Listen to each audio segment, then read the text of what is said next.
In the 20 years since Katrina. We've got new schools and hospitals, yet problems persist. And some say the scars of Katrina are still very visible today in neighborhoods across the region. Well, during Katrina, we were here. Sitting on her front steps in the lower 9th Ward, Karen Griffin McMorris remembers some of the darkest days of her life. Nobody was coming to rescue us. Stranded in the place she called home, surrounded by Katrina's floodwaters. And we saw helicopters with night visions on top of the Social Security building, just looking at us. She didn't think life could get much worse in the lower 9th Ward, yet she decided to return. Over the years, McMorris says she's seen some resources reach her neighborhood, but she's still waiting on real recovery. Do you think you would see more progress 20 years after the storm here? Oh, I certainly thought we would. The finances have been put there, and now you just don't see where it's gone to. What did they do with it? The data center says the federal government gave the city of New Orleans approximately $75 billion in emergency relief funds after the storm. I don't think we've ever really decided on a true strategy for moving the city forward. Charles Rice, the chief administrative officer under former Mayor Ray Nagin, explains different mayoral administrations had different priorities, leaving some big projects in limbo. Let's use the municipal auditorium as an example. Still sitting vacant. No reason why that project should not have been done in some way, shape, or form. Charity Hospital, another example. I would venture to say if this was any other city in the country, that building would have come down 20 years ago. Yet it remains a shell of its former self. In Mid-City, Mark Mascar with the Neighborhood Association wants something done with the old Lindy Boggs Medical Facility. There's a lot of frustration. It's 20 years. It shouldn't still be like this. It's changed hands over the years, but nothing has ever become of the site. The problem is there's been so many different owners over the years with false promises.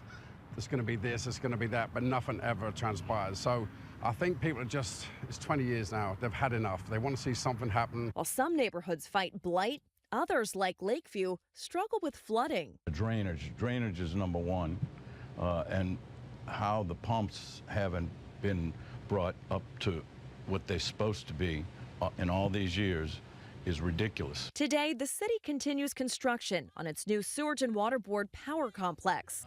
Bam! The goal is to generate its own energy to operate the drainage system. There is hope that the city's 100-plus-year-old drainage system will be better equipped to handle flooding events. And the city is spending $2 billion from FEMA working to improve streets and the infrastructure underneath. While some neighborhoods have seen road improvements, drivers in other areas across New Orleans dodge potholes, like in Algiers, where this street is sinking and unlevel. Neighbors say it's been like this for years and impacts public safety. When we have to call the EMS or the fire truck, they're going to stop right here. They're going to have to back up and go out and go back out that way, because this here way, if you can look by that tree, that sinks down also. What is your hope for this neighborhood? I'm hoping that the community can pull together as one unit and voice their concerns, and that somebody would hear us. Back in the lower 9th Ward, McMorris sits in the same neighborhood where she once waited for rescue. 2 decades have passed, but her message today is just as urgent. What is your hope for this neighborhood? I'm hoping that the community can pull together as one unit and voice their concerns, and that somebody would hear us. Because the work isn't finished yet. In Broadmoor, Mayor Cantrell served as the keynote speaker during an event commemorating the 20th anniversary.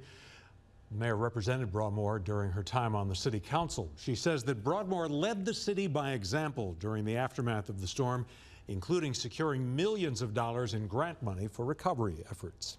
We were able to leverage and bring in over $50 million that we initiated, that we signed the grant agreement on, that we turned over to the New Orleans City Council a check for $2.3 million, because we had worked together to, again, garner all the resources necessary to not only plan, but to rebuild. And in doing so, We became that example.